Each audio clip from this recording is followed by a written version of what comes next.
Волен, недоволен, пътов рапа, тежко болен, умствено отворен, безпризорен, няма да ме видиш победен, да лазя на земята. С бяло знаме в ръката, пръски кръв, устарата, пистолета е в устата. Двата свята се преплитат в едно цяло.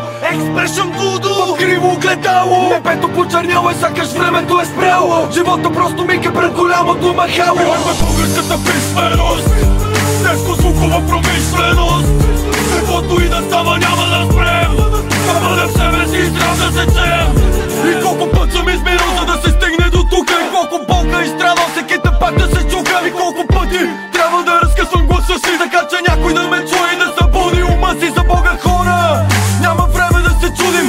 Крайно време е духата роден да събудим. Ключът към бъдещето не е в нова конституция.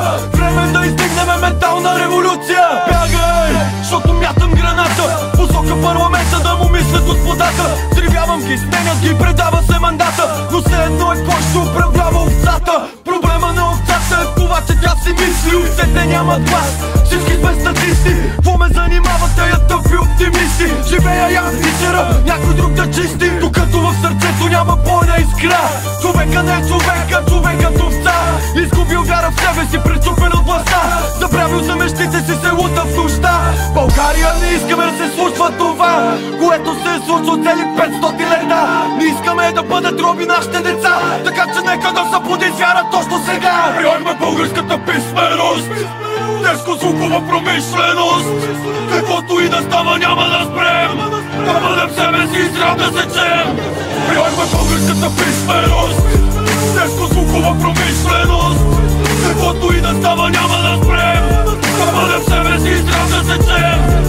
България обект е на брутална конспирация, пълна зомбирация с мозъчна манипулация, експлоатация, финансова кастрация, идеална предпоставка за ментална деградация. Къде са ни заплатите, къде са ни парите, къде са ни цигарите и залците в устите, къде са ни правата и тях изличат се с горите. Братя българи, да им изплатуше в колите. Аз няма да се хладя и да ви отдавам чест, няма да ви пея на предизборния фест. Когато всички бъдете разпънати на кръст, ще ме видите в тълпата стигнат среден пръст. И както всеки един от нас, така и аз, всеки трябва да се събуди да обади глас. Не може цял живот да чакаме и да си правим пас, като все на паша лунатик Синдаграс. България плаче и духата роден с нея. Всеки един от нас намира място в тази епопея, но нека вместо да роптаем чуе нейния зов. Нашата майка има нужда от надежда и любов.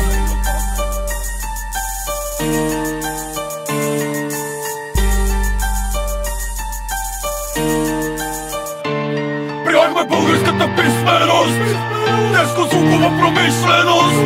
Каквото и да става, няма да спрем. Да бъдем в себе си и трябва да се чем.